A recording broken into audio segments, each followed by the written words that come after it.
it's Greg Grunberg, Snap Wexley from Heroes, and Commander Finnegan of Yorktown from a little thing called Star Trek, and you are kneeling before the pod. Kneel Before Blog presents Kneel Before Pod. My name is Craig McKenzie, and I'm definitely not the fastest man alive. When I was a child, I saw so many comic books and became obsessed. Then the internet made me someone who comments on them.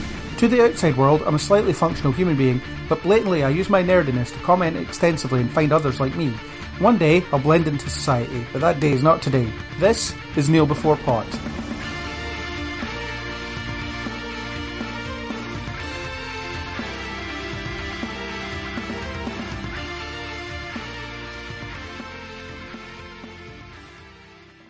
As I continue my trip through the DC multiverse, Chris is here again to join after a bout on Supergirl. So, hi Chris. Hello. Here we are, The Flash Season 3. Ah. Yeah. It's a thing that we watched far too much of, and now we're here to talk about it. So, probably tell by my tone, Season 3, not a highlight for me personally. Didn't enjoy it that much.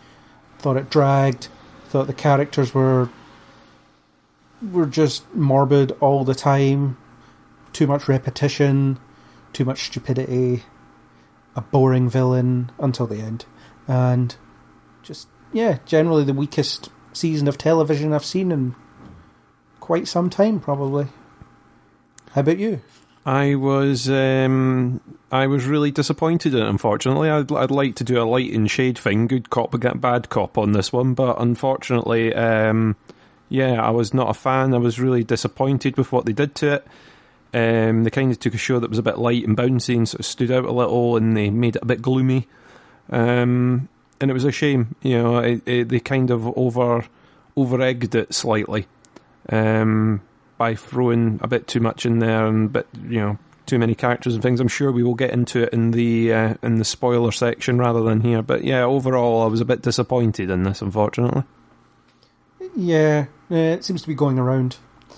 Shall we just launch straight into spoilers, because I don't have anything positive or negative to say and that doesn't constitute a spoiler at this stage. Okay, fire the spoiler klaxon. Klaxon, or whatever I use. Klaxon, yeah. Yeah, well. I'll use that, yeah. Yeah, thank you.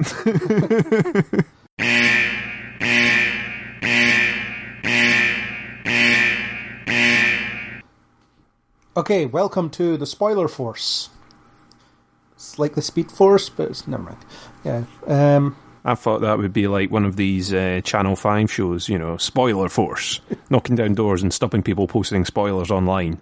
What are you talking about? It's my next podcast idea. You know, like Border Force and, Council, look out, it's the Council programmes, you know, next one will be Spoiler Force. This man was posting spoilers on Twitter.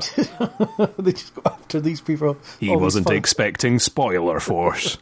All these, like, fuzzy faces, you know, as they like raid their homes, just as they're sitting there tweeting in their underpants, because that's how everybody tweets spoilers, in their underpants. Sometimes I tweet mine outside of my underpants. That's a bit too much information. I feel like I should have bleeped that. Or delete it altogether. You never know. So, first agenda item I had was the good. This shouldn't take long. What did you like about Season 3? Let's have a look and see if there is anything. What did I like? I liked... I know he might not be your favourite character in it. I thought Julian was alright as a character to a point. I quite liked having him in. I liked Alchemy for a little bit, because I thought it was going to be different and not a speedster villain and all that sort of stuff. So I was like, oh, I'm kind of behind this a little bit. As a new MacGuffin generator, I thought that's a little bit different. What else did I like? So there's not many bullet points in here. HR was occasionally funny and kind of brought a bit of light back to the show. You know, when everyone was getting depressed and down and really annoying me, he would occasionally be funny. So I thought Tom Kavanagh kind of did it again in this one. What else have I got on the list? Mark Hamill, the trickster, appeared for a little bit. That was quite funny. That For one scene. For like a minute and a half. For like a minute. It was one of those things that I kind of remembered. Went, oh yeah, he was in it. That was quite fun. That was there. I think I wrongly attributed it to Supergirl, so I'll go out there and say the musical episode was better than I thought it would be, and not as bad as I thought it would be, maybe. That is so gone on the DVD cover, isn't it? The musical Not as episode bad. was better than I thought it would. It was better than I thought it would be. It wasn't a complete disaster. It was there, but yeah, it was all right. I mean, to be honest, if the episode had been completely missing, I wouldn't have been tearful. If it was a standalone download-only option, I wouldn't have, and I don't think I would have missed out. But, you know, it was something different in the middle of all the depression that everyone was suffering. What else did I think that was about it. I'm trying to think of anything else specific, but, you know, there was odd bits in there that were quite good. The problem is it was far outweighed with everything else, so you kind of forget it a little bit. Yeah, my positivity is more related to episodes. So there's a couple of things that aren't. Tom Cavanaugh was good, yeah. HR was, well, I could put up with him sometimes. I think sometimes he was a bit too over the top. But I was really impressed with Cavanaugh playing two versions of Wells in the same episode on occasion.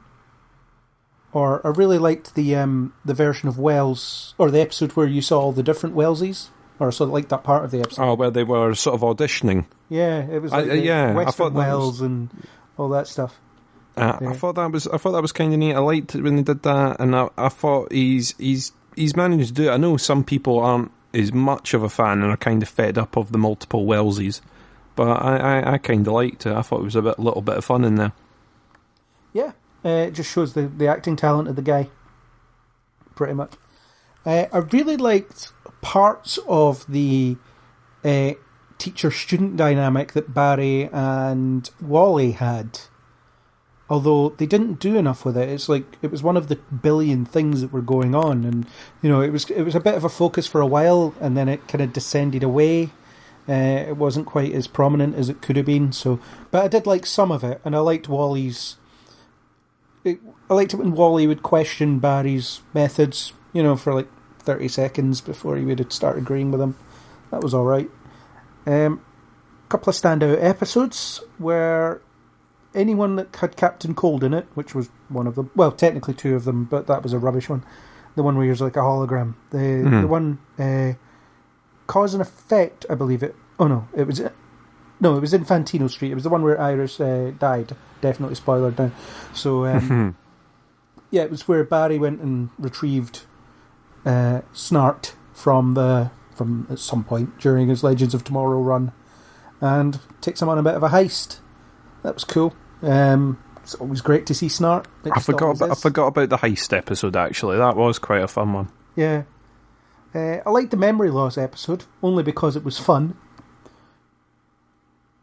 The musical episode, I will say that it was very good. Well, it wasn't very good. It was good. My issue with it is I don't feel like it had enough songs. There was at least 2 or 3 occasions in the episode where I thought they'll break into a song now, and then they just didn't. So, you know, if you compare it to the Buffy musical, which is probably the only musically themed episode of a television show I've seen, that was like wall-to-wall music, and there was more than enough, you know. And it was, in the case of the song that Anya sung, it was definitely more than enough. But like, it was a proper musical, whereas, like with almost everything else this season, Flash just sort of half-assed it. But it was good to see Kara and Barry hang out, and that was the episode where Barry was like, maybe I should stop being so miserable all the damn time. And then he forgets the lesson next week. Yeah. I think that's about it. I can't think of much else. Julian, I started liking him towards the end, but at the end of the day, he was just, to begin with, he was just too, you know, objectionable in almost every way. And then they redeemed him a bit too quickly, so it didn't make any sense there.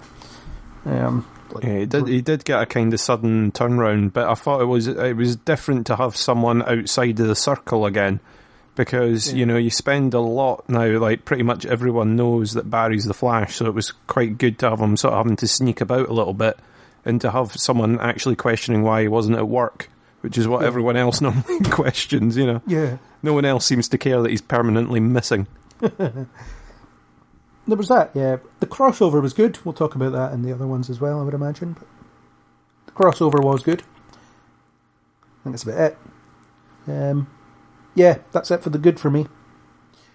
I've just listed a bunch of stuff, but so yeah, it wasn't a complete train wreck. You know, there was some good to be had, some more impressive elements, but overall a dud of a season. Which brings us naturally on to the bad. I know we're all going to talk about. That's essentially what we're going to talk about from now on. So prepare for pessimism, listeners. Yes. If you loved this season, please get in touch with what you loved to try and counteract this in the comments underneath or something. Yeah. And then it will counteract. You can play good cop, and then we will play we hated this cop, and just go for it. Yeah. The reason it's taken us until September to record this episode is we were trying to find someone that liked this season that wanted to join us in a podcast, and eventually we just gave up. So, and here we are. And I'm sure there's people that really like this season. You know, whatever. More power to you. I wish I was there with you. So the bad. We'll try and be a bit more positive here and there, though. I mean, there's got to be some positivity we can glean out of it. So your kind of top worst things. Do you have a list of your worst things? Top worst things. I feel like we should have this sort of chart music running in the background, you know, sort of you know, that. Anyway,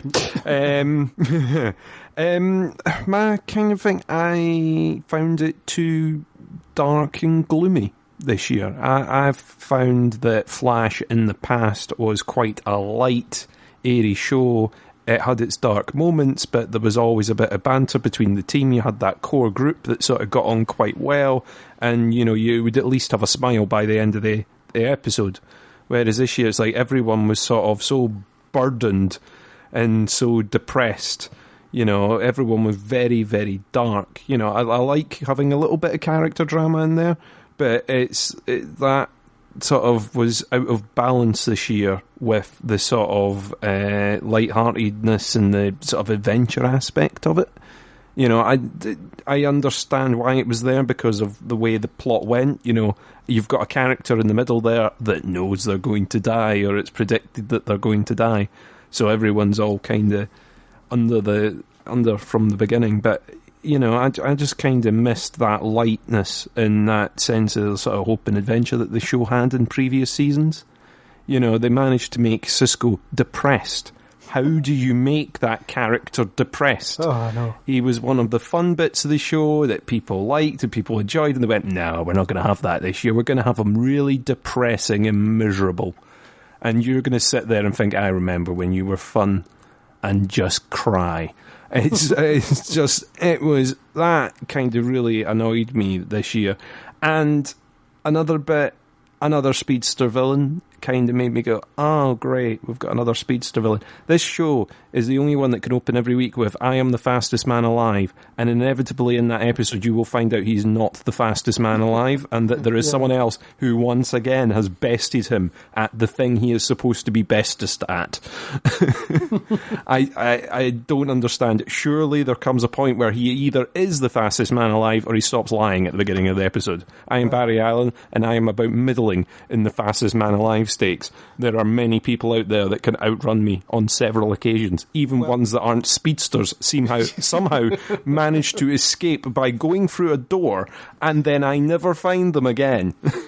Yeah, well, in Barry's defence, I'm defending a fictional character here, he was the fastest man alive who belonged to that present-day timeline. You know, everyone else was from the future or another universe, until Wally became faster than he was. So, yeah. Okay, that's a pretty flimsy bit of fansplaining there, but, you know, I just thought I would give it a go.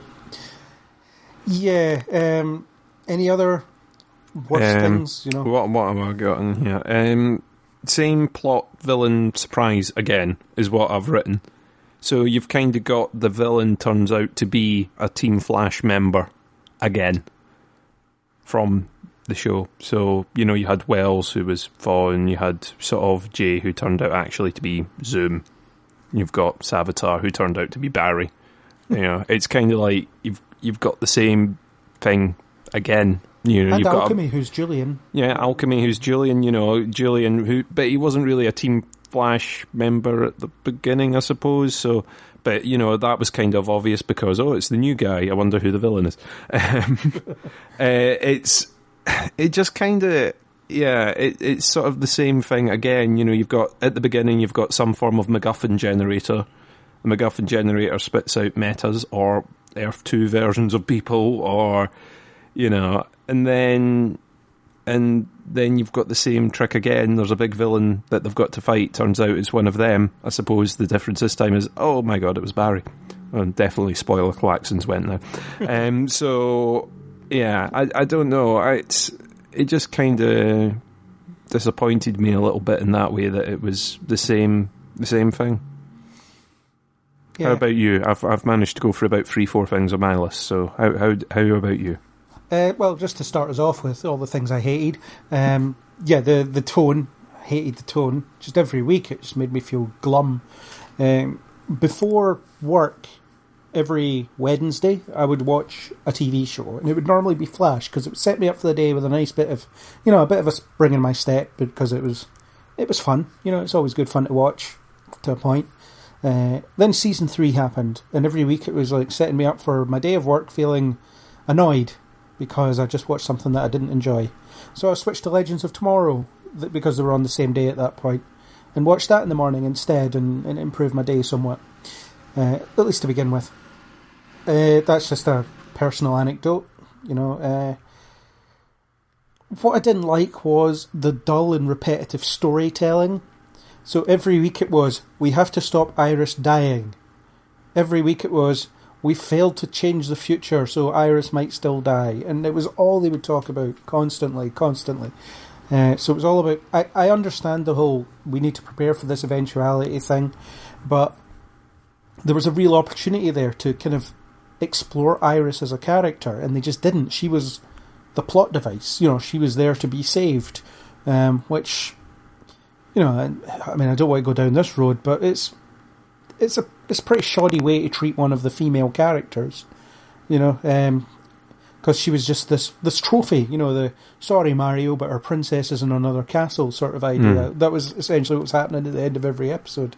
It's like, sorry Barry, you failed to save Iris, try again, you know, and eventually he just, it plays out the way it plays out. But the thing is, what you've got a character who is facing her mortality, so she knows that she's going to die in a few months, or she might die in a few months. So you can equate that to her having a terminal illness, really, and that's essentially what happened to her mother.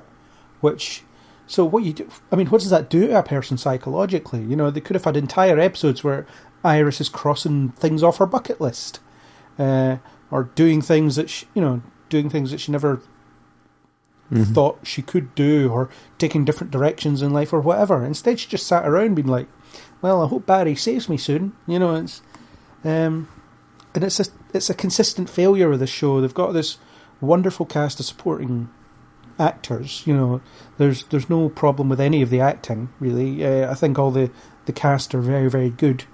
I just think the characters need some work, and the supporting characters definitely need some work. Particularly people like Iris. She's vastly underdeveloped, and this season really showed it. And it got to the point where it's like, is she worth saving? I mean, you know, what does she actually bring to the show anymore? And they just kept reminding us of how little she brought to the show, other than being this thing that Barry can fixate on. You know, the unattainable. Well, she was attained at that point, but you know, she's the love interest, the thing he's put on a pedestal. His every desire rolled into flesh. It was rubbish. That was quite some rant there, actually. Yeah, I mean, she was really treated as a plot device, but almost as a prop at some points, you know. And it was a shame because she was quite a strong character in the previous seasons who had her own identity, and in this one, despite the fact it focused on her quite a bit, or at least she was the plot point in a lot of them, it didn't give her a lot of time. You know, like you say, even if they had done a sort of bucket list type thing or a how it impacts, you got hints of how it was impacting on her, but you never got the full blown nature of that. You know, imagine knowing, it's not even knowing that you've got a terminal illness, it's knowing the exact day it's going to happen. Yeah. You know, the exact way it's going to go, you know, all that, you sort of think that must hit hard on you. Must. And it didn't really seem to get explored that way. It was more exploring how Barry was going to feel at the other side of it. I mean, even you skip forward into the future to try and find out what Barry did, and it focuses on how depressed Barry's become and how that's happened, you know, rather than anything else, you know. It's all through that character. And that episode brought a kind of unrealistic level of morbidity as well. You know, you've got this bit where it's like, yeah, so Iris died, so Barry hasn't spoken to anyone in like 10 years. It's like, would someone really react like that? You know, he just hangs around in Star Labs doing nothing, apparently. So, like, not so sure. He just hides in the bunker, that's it, you know? Yeah. So that was a big bugbear for me. On the repetitive storytelling clause as well, you've got the idea that basically every week you had this narrative where, you know, someone on Team Flash would be hiding something, whether it be Caitlin hiding her powers, or some piece of information that someone's withholding, or some kind of thing that someone's hiding in a drawer somewhere. And every week that thing would get discovered and someone would be like, right, we're a team, we're a family, we should stop lying to each other, we're stronger if we're honest. And everyone would be like, yeah, I totally agree. And then next week, you know, whatever. Sometimes not even next week, sometimes the end of that episode, the cliffhanger before the credits, would be that person going, oh my god, I've got a secret. And you're like, no. It's like this is the entire thing. It's like you're doing it again. It's like, how does it... And I don't know. I mean, it's one of those. It's like, because it comes over again and again and again. You're like, oh, please! None of them learnt lessons. None of them. Yeah, it's a room full of geniuses acting like idiots. Yeah, that's what it is. So that was a huge problem for me. Just every week, it was the same lesson being forgotten and relearned, and then forgotten and relearned, and no one was calling them out on it. I almost wish in season 4 if they reveal that there's like a metahuman that sits outside Star Labs, like erasing their short-term memories of lessons that they've learned, so that they, you know, because it was essentially a season of zero character development because of that, you know, that problem, and it just it got so tiresome because it was just the same repetitive nonsense over and over again. If you look over on Arrow, which we're going to talk about on another episode.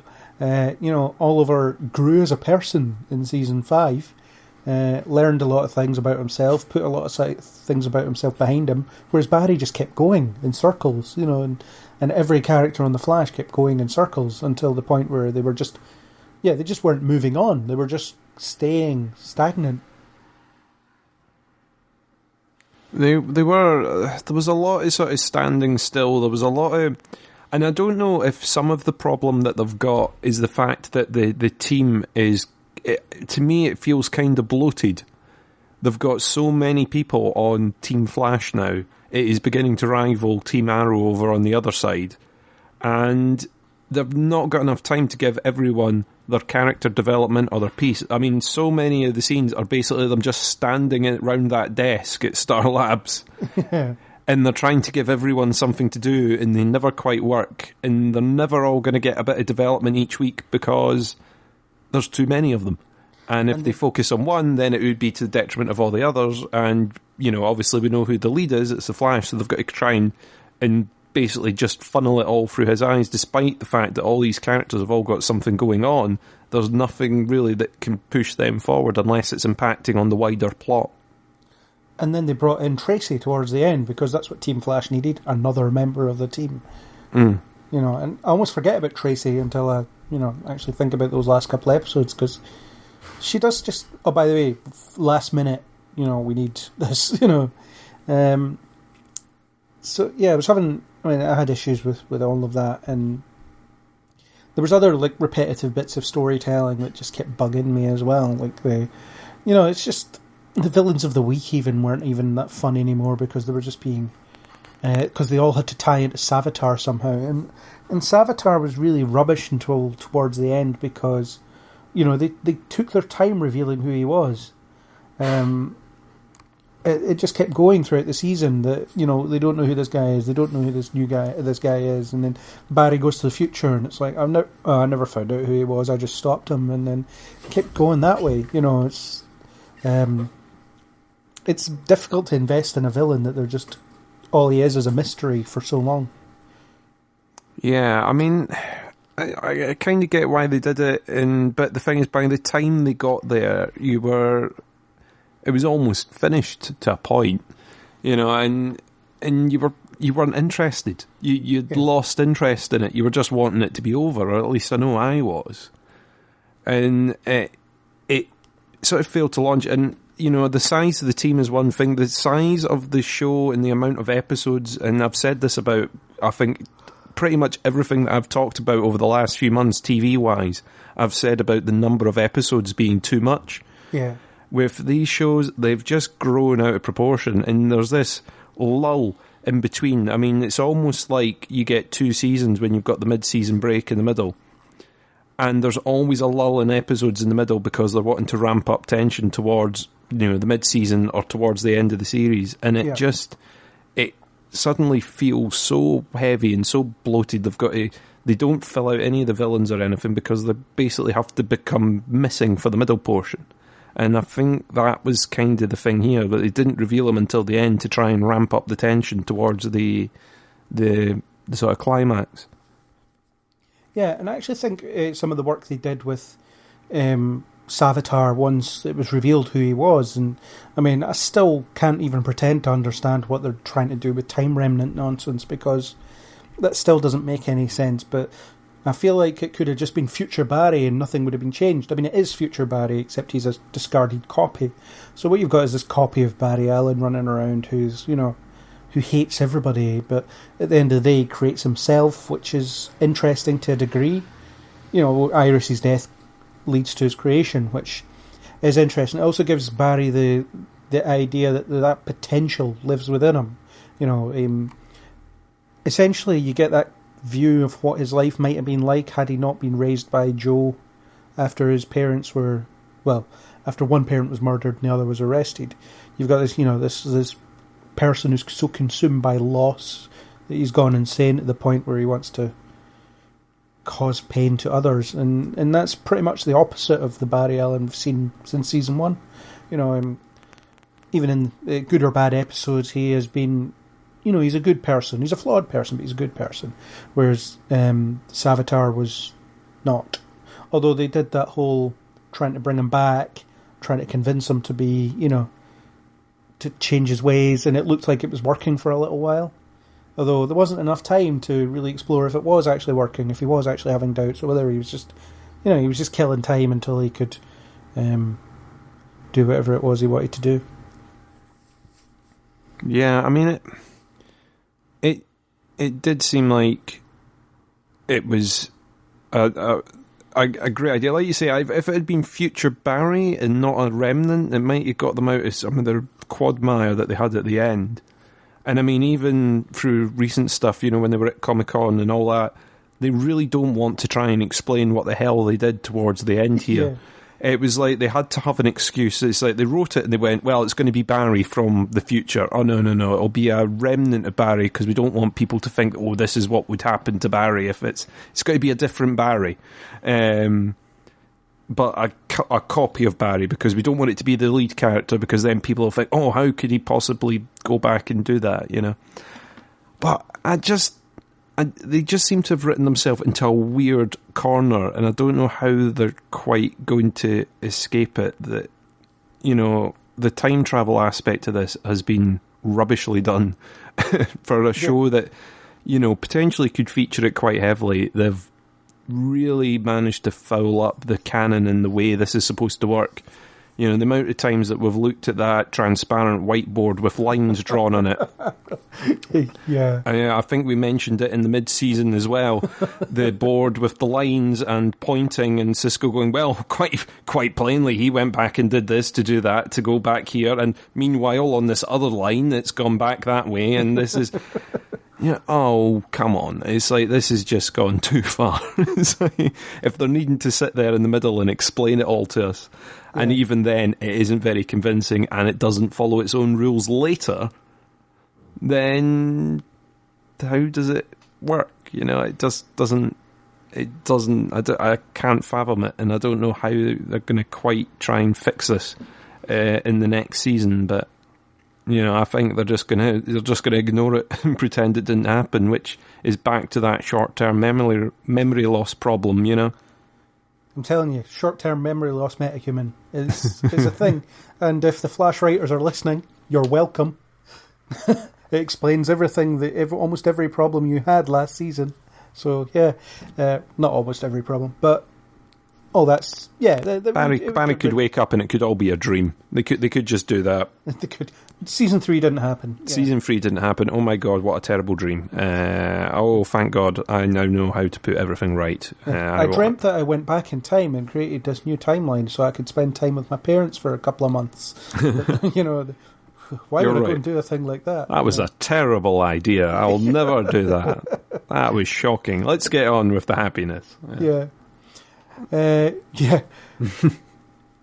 And what you say about time travel, you know, we're going to do an entire podcast on time travel on TV, so, you know, stay tuned for that. But as a bit of a brief on the Flash's version of time travel, it's horribly inconsistent. Horribly inconsistent. And they were actually building in some consistencies towards the end, because the whole thing was, my issue was with Savitar, it's like, if Savitar remembers all these events, why isn't he just able to stop them immediately? You know, if he remembers who everyone's going to be and so on. But then they established that time's fluid, so he doesn't remember something till Barry's done it. So essentially the memories are being created as Barry is creating them for himself, which, you know, was reasonably clever. So that's where you had the memory loss episode come in, where if they stopped Savitar remembering, then he couldn't be a threat. And they should have probably just left memory loss Barry until the end of the season. But you know, because he was fun. Also, strategically, it would have made sense. Or just re-memory lost them at the optimum time, which they know already, you know. Yeah, or just don't tell him stuff. Yeah. You know, there's that bit where Savitar runs in pretending to be Barry and says, "Where's Iris?" And it's like, she's on Earth too. It's like, for God's sake. Yeah, brilliant. It's like, either you've just told Savitar, who's right in front of you, or you've just told Barry, who now remembers that. So therefore, Savitar knows. Yeah, I did think that at that point, I was like, "Oh, come on!" It's like, you know, I was half expecting them to lie and send them to the wrong place, or, you know, as a trap or whatever. I just like, oh, you didn't just tell them exactly where she is, you idiot. You know, it's yeah. But I did quite like that idea, so it allowed them to kind of plan that in some way, you know, him create the memory or figure out where they're going to be and all that stuff. Although, again, they introduced it too late, and I don't think it was consistent with Savitar's movements throughout the previous season, or the previous points in the season, because you had Savitar knowing what they were going to do next before Barry knew what he was going to do next. So, like, you're going to free me in a few minutes, you know, and then all that stuff. So, yeah, it was inconsistent throughout the season, although they did something with it, at least towards the end. But yeah, time travel doesn't really work in The Flash. Like the whole future timeline bit, that was a rubbish episode. I hated that one. Yeah, it was more like just confirming how depressed everyone was. Yeah. And how bleak the show had got. They went, oh, we can make it really bleak. Yeah. And here's what the future is. You know, no one gets over this. Everyone's miserable. Yeah. And that actual episode was a bit weird in the sense that he's like, I know, I'm going to waste time in the future and bring Team Flash back together. Like, just go back in time and make sure it doesn't happen. You know, don't give us this proud moment where you reunite the future Team Flash, because it doesn't accomplish anything. There's no reward for that because this is the timeline that you're about to erase. Yeah. All right, we get to see Barry in a new suit that doesn't look that good, but I think he's going to be wearing a better variation of it next season. It's a lighter red and it has the decals all over it, and it looks more comic book like.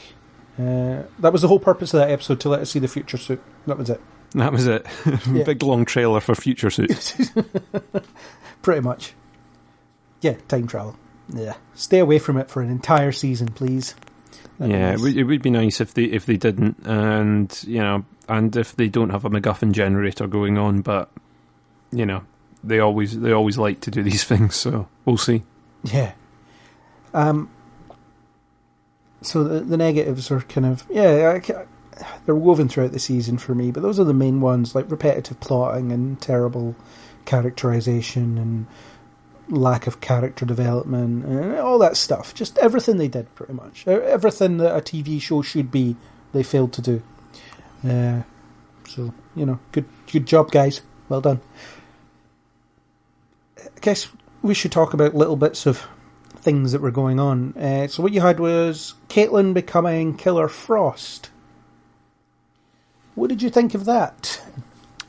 I kind of liked it a little bit. I think that she did quite a good job of defining the two characters. You could see that she was having a bit of fun going down the evil route. I'm trying to remember the actress's name now. Is it Danielle Panabaker? That's it? That's the one? The Panabaker, yeah.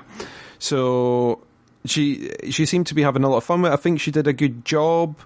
When they finally broke the seal and put Killer Frost in charge, it sort of rocked the dynamic a little bit.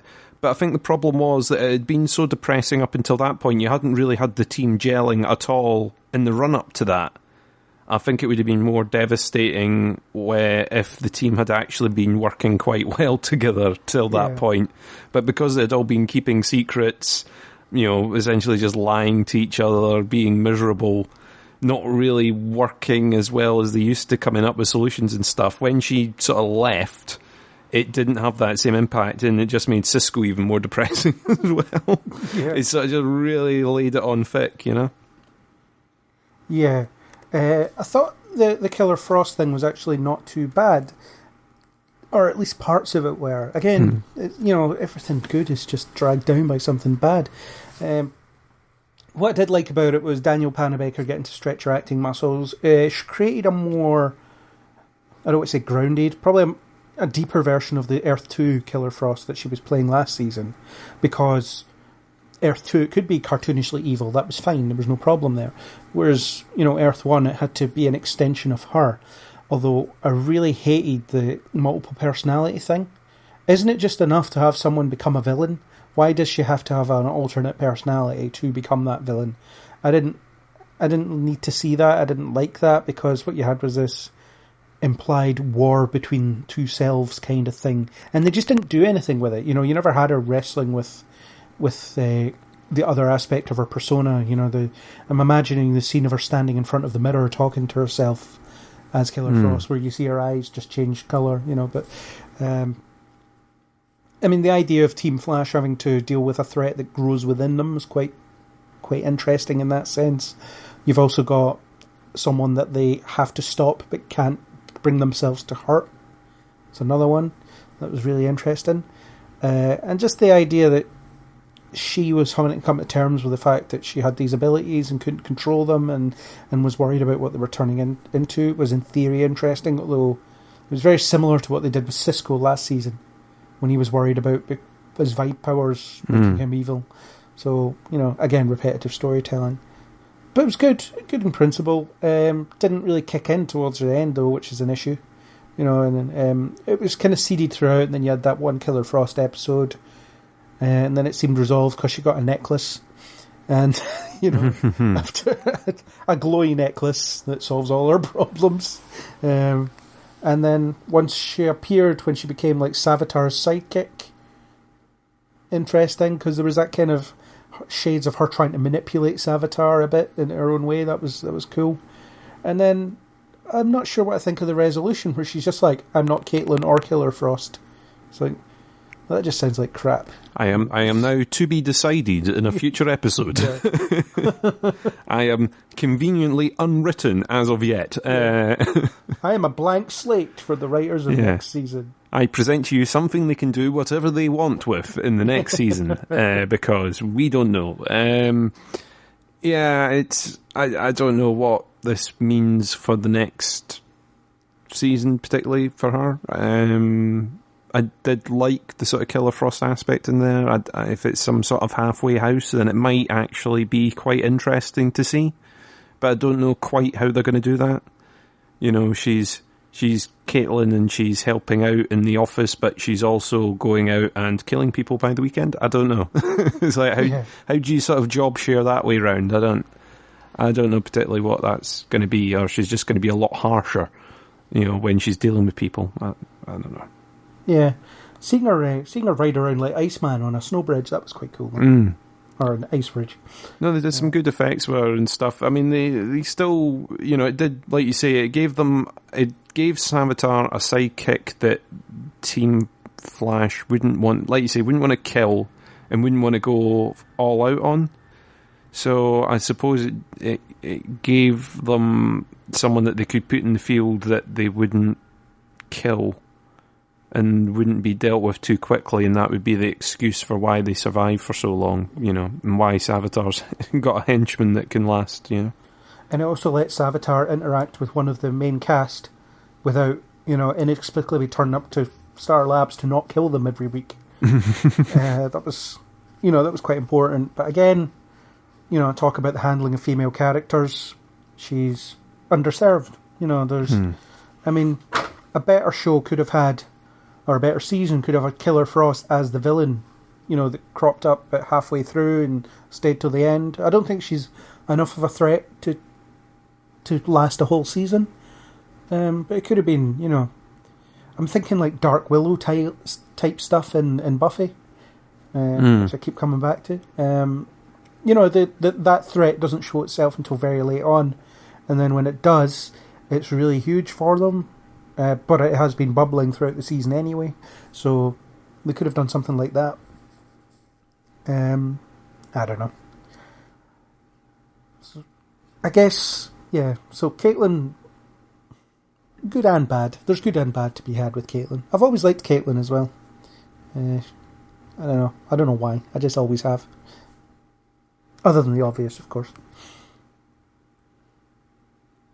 Something obvious? I'll let listeners decide. Yeah. So, on to Cisco. We've already mentioned he's depressing. He was very depressive throughout, although there was moments where he was a bit fun. During the flashback, the crossover, he was a lot of fun. You know, throwing up in the Wave Rider and things. Yes. Oh, no, that was Felicity throwing up in the Wave Rider. He was just loving it. The crossover made him more like old Cisco. The problem is, of course, in the next week's episode, you're back to, you know, season 3 Cisco. Yeah. It kind of threw it all back in again. Because he just spent a lot of his time being angry at Barry. I'm angry at you for going and changing the timeline. Now I know there was a timeline that was different. But it wasn't, you know, he's never known that other timeline. No. That's the life he's had the whole time. That's how Diggle resolved it. He was like, well, I may have never had a daughter, but I don't remember this daughter. Yeah, so I mean, how Barry going back in time and doing that somehow affects the sex of a child is very confusing to me. You know, the two should be very, very unrelated unless it's just a roll of the dice. Each time you reset the timeline, you've got to re-roll your sex. I don't know. It was just one of those ones where I'm like, I don't get why he's angry for so long.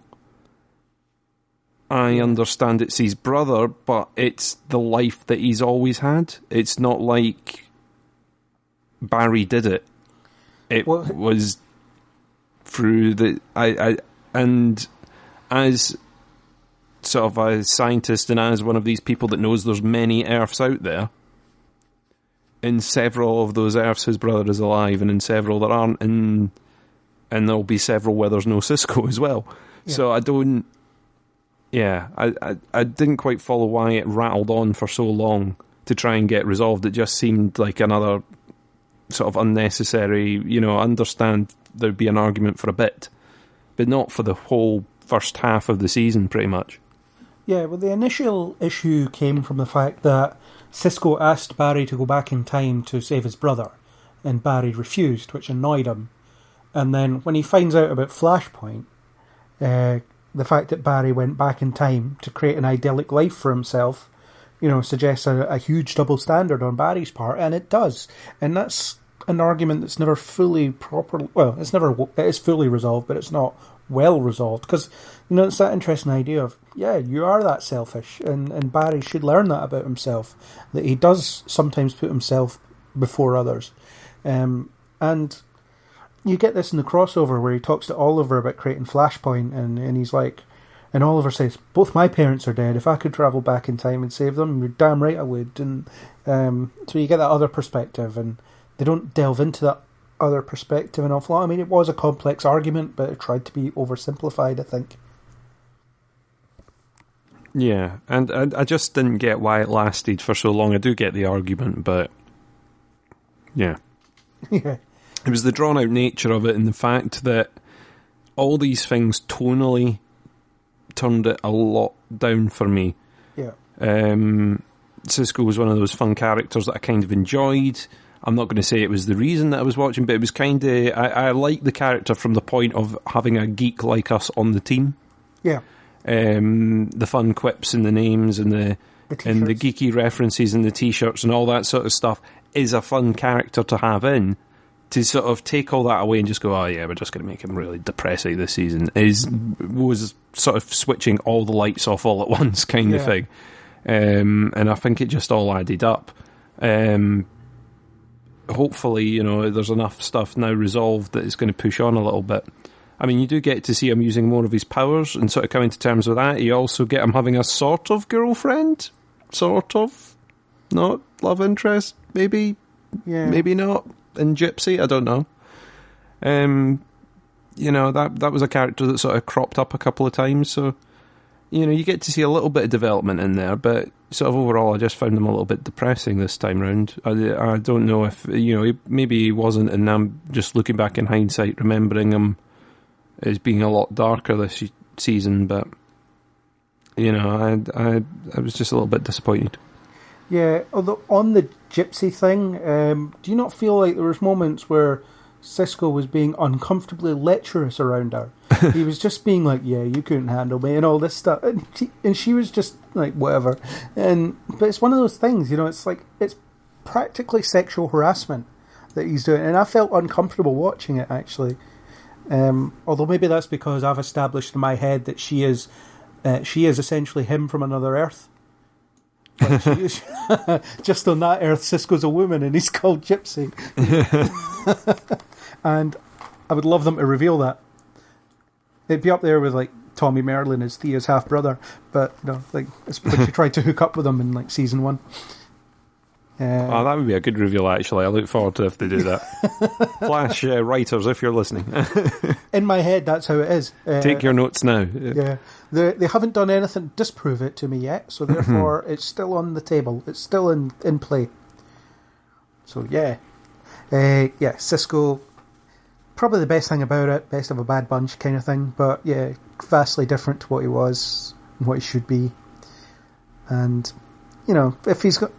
if you're going to develop the characters, I'd rather he becomes a bit more of the best version of Harrison Wells type thing. That's obviously Harrison Wells was his mentor, or Eobard Thawne was his mentor for many years. So that's where he should be heading, the best version of that, rather than down this like depressive sexual harassment route. I think that's about it on characters. Joe was pretty consistent, as always. He was always good. I like Joe. I love how he's just got the right thing to say in every situation. Yeah, Joe seems like a pretty soundly written character. I was a bit disappointed that Wally seemed to get picked up and then forgotten. He seemed to be just sort of a whingy teen for a good portion of it. And as much as he was sort of Barry's sidekick for a bit, he seemed to just vanish in certain episodes for like a huge chunk. I think they wrote some of it was that he was on Earth 2. But then there was other bits where he was just missing. Or he was physically there, but they seemed to have forgotten that they had written him into the scene. You know, yeah. I don't know whether they had sort of opened it with, well, Wally, Cisco, Caitlin and Barry are standing round the table. And then they started writing the dialogue and forgot that they had written that Wally was standing there in the first place. Yeah. You know, you normally they pan to the wide shot and everyone's standing there. And you're like, are any of them going to speak? No, they're just standing there for decorative purposes. Yeah, poor Wally. I don't know what to say about him. What do we know about him? He's a bit headstrong, although only when this plot needs him to for that scene or two. He's there. He's fast. He likes being fast. He is maybe in a relationship with Jessie. He was in the Speed Force for a bit. That was weird. Although he recovered from that pretty quickly. Yeah. Not so great. I don't know. I can't think of anything major that Joe did other than just be there and be awesome for most of the time. He got a girlfriend, which was nice. Yeah, he got a girlfriend and the usual... Who's like half his size, which is a bit strange. The usual tropes with that apply though, which is the not knowing and having to lie and I'm going to break up with you to protect you. Okay, you don't understand why I'm breaking up with you. I don't understand why I'm breaking up with you either. I think we should get together again. Kind of, the only way I can protect you is by me being depressed and you being depressed, you not understanding, me not understanding. All right, okay, now we're back together, it's fine. Yeah, it was a bit strange, but it's what it is, I suppose. I don't know. I'm thinking back on like some missed opportunities the show had for the season. We got to see Gorilla City, sort of. We got to see a cage in Gorilla City. And then we got to see a brief fight with Solovar, I think it was. Who was voiced by Keith David, and they didn't do anything with him again. And it was just to establish that Grodd is a bad gorilla. Now, I completely understand why Gorilla City wasn't visually up to its full potential because it's a weekly TV show and it was really expensive to render an army of gorillas and things like that. But I feel like if they didn't think they could pull it off, they shouldn't have bothered. You know, sometimes I applaud the ambition, but I think they shouldn't have bothered because there was no way they were doing it any justice. I mean, most of the time you had Grodd speaking through intermediaries, which is a good way to get around it, except in all cases it would be, the scene would be closed by Grodd walking in, so he's just standing outside, mind controlling someone. And you had this weird thing about, nobody has their powers in this cage, although Grodd wouldn't be expecting Caitlin to have powers, so maybe her powers will still work, and they did, which makes no sense. It's like either everybody's powers are blocked out, or nobody's is. You can't just be selective like that. Yeah, it's either a power dampening field or it's not. So I've calibrated this for speed and whatever Vibe's powers are, but, I don't think we need to install the ice app. No one will have ice powers. Yeah, thank God. I've put fire protection in there just in case, but ice, no. Yeah. Sort of like an insurance policy when you go through, I'll have fire, flood and theft, please. Yeah, it's a bit disappointing. But I guess they did that to establish that Grodd is a threat on Earth 1 and he'll be cheaper next time you see him. Yeah, I was disappointed in Gorilla City because that was the one thing I was looking forward to seeing. Are they going to be able to pull this off? How are they going to get around their budget limitations? Oh, they're going to have them stand in a cage and do that. Okay. Plus, there was that opportunity for Grodd and Caitlin to bond again because they already had that pre-established bond. They didn't do it. You did have Julian dressed as Indiana Jones, though. That was quite funny. Yeah, I thought that was a fun little thing, and I think Tom Felton was an all right addition to the cast. I think he's done well. I don't know, is he coming back next season or not? Apparently not, according to what I've recently read. Oh, okay. He'll turn up eventually, I suppose.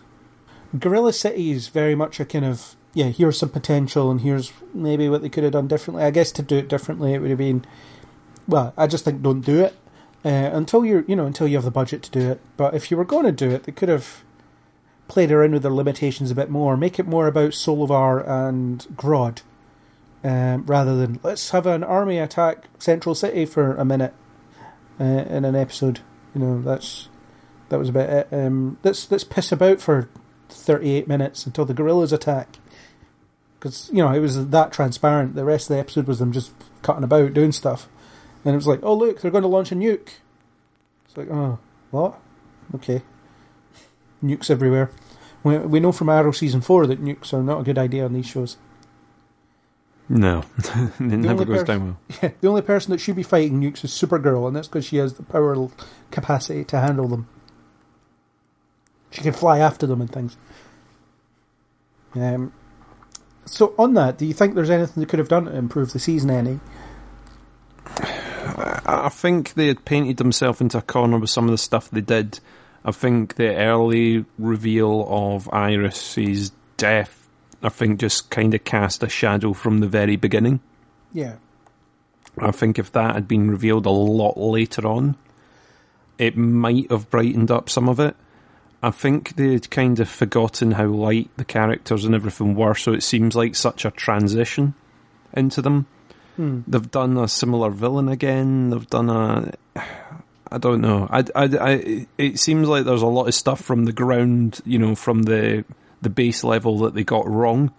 So it's not as simple as, just make this character do this and it all would have been fine. It's like there was a lot of elements there that, once they went down the wrong path with the foundation, the rest of it was a bit of a shoddy construction. Yeah. I mean, there was a few things that I could see them improving, actually, and a lot of it has to do with the supporting cast. I've already talked about Iris's bucket list being a good plot line that they could have played with, actually played with. So you get to see her going skydiving and stuff like that, or whatever. I mean, they did this whole thing about I can't be killed until months from now, and that didn't really go anywhere. But other things that could have improved. I think that the show has a problem of being a bit too top heavy with its main character plot. So what you've got is Barry is the main character, so therefore Grant Gustin gets most of the screen time.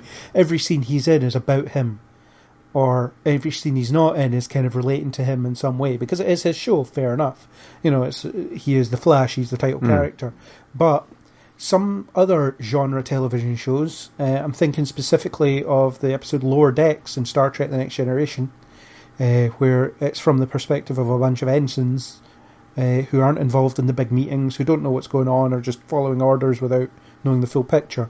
And putting the audience in their shoes for an episode was interesting because it broke with the format. Another one I loved was the Zeppo from Buffy, again. Always comes back to Buffy, which was about Xander.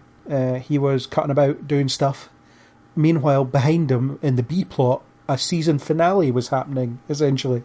And it was really good. It was really interesting. It just shows that it gives the universe a bit of scope, gives the show a bit of scope, gives the characters depth. And the Flash could really be doing this. You had Jessie turn up intermittently throughout the season. So she showed up with her powers early on, disappeared again, came back again, disappeared again, and so on. But you had this brief period where she was moving to Earth 1. She was like, I'm just going to live here now. That's fine.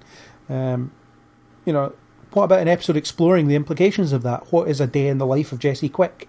What does she do from when she gets up in the morning to when she goes to bed at night? What is it like acclimating to a new Earth? What's it like being around these people you know but don't really know? All that stuff. What could... that would have been a really interesting episode if they'd done it right.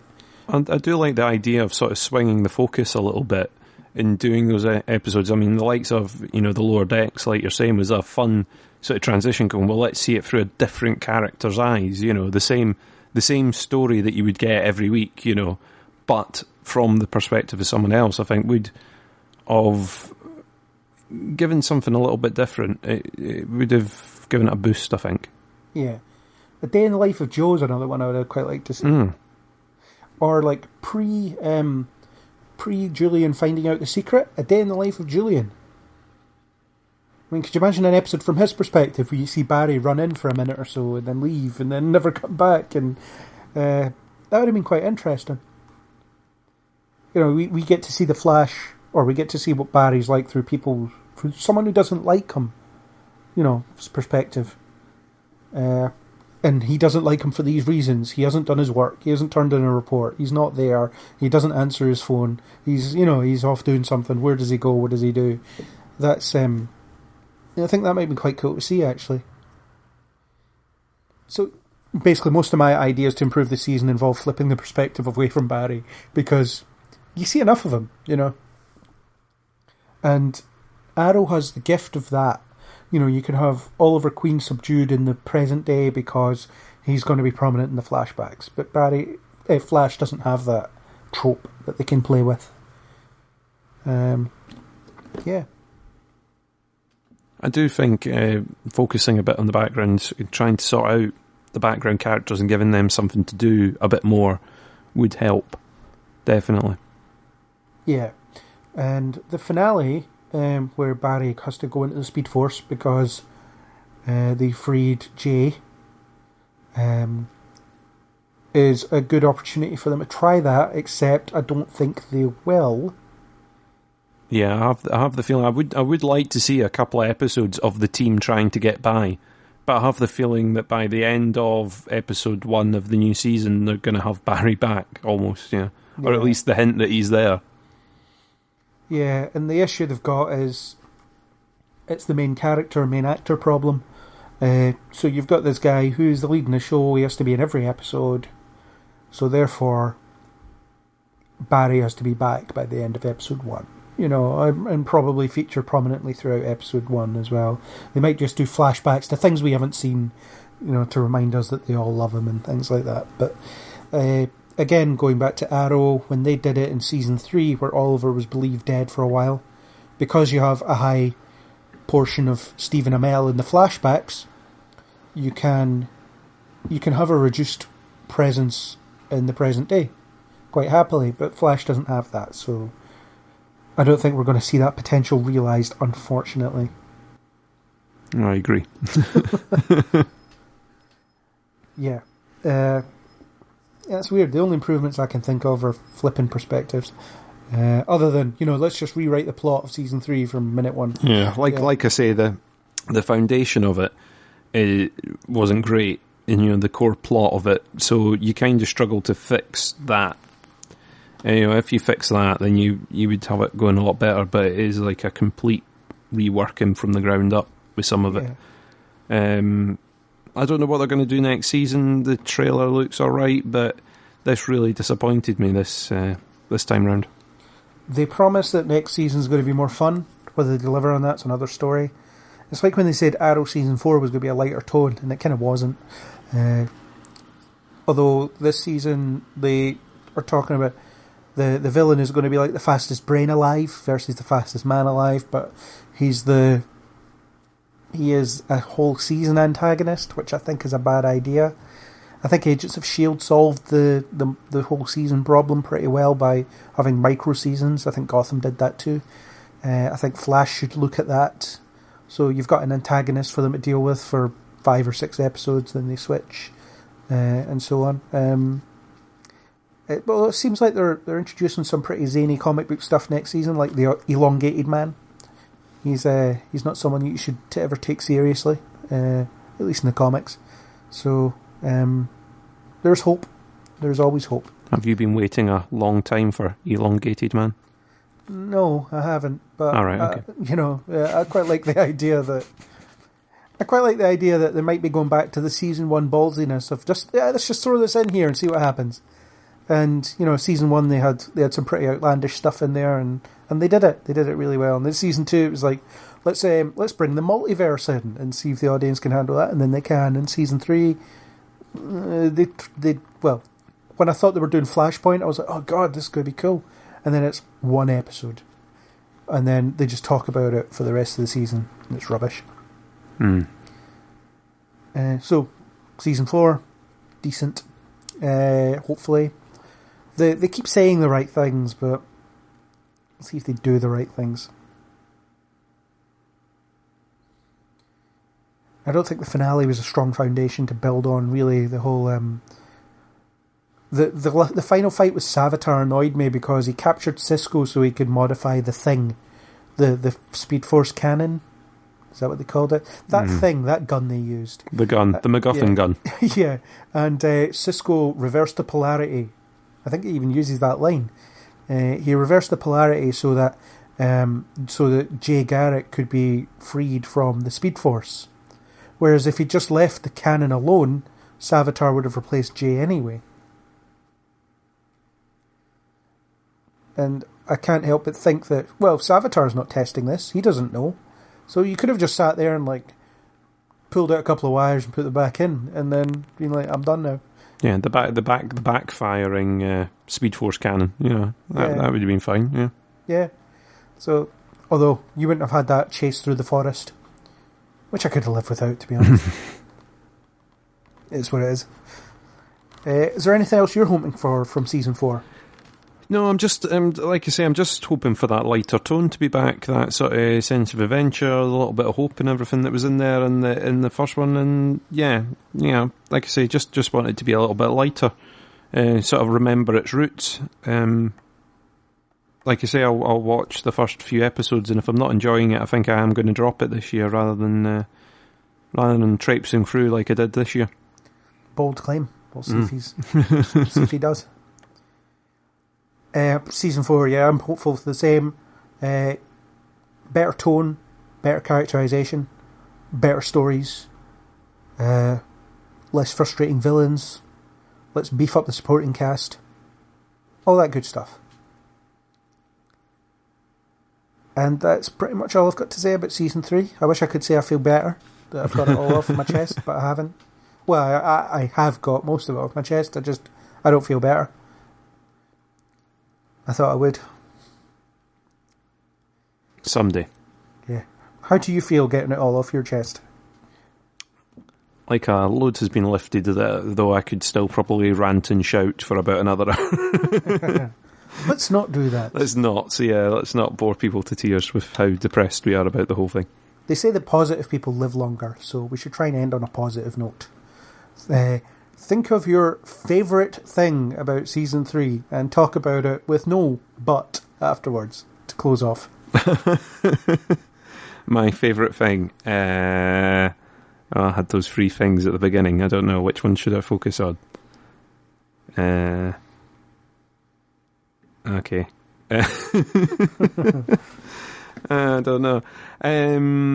I liked HR. I thought he was funny, and he brightened up some of the scenes that he was in. And I liked seeing Barry and Kara interact, because that was just adorable. Good choice. The end. That is all I have to say. So yeah, thank you for coming out of your Speed Force prison.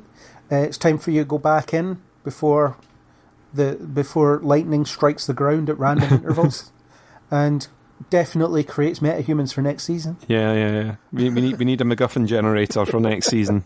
I think we have one. Yeah. So please, back to the Speed Force with you. That was our discussion on Season 3 of The Flash. Thanks to YouTuber Einsteins1117 for the supplied music. If you like what you heard here, then please do subscribe on iTunes, YouTube, or any major podcasting app. And join us on the next Kneel Before Pod.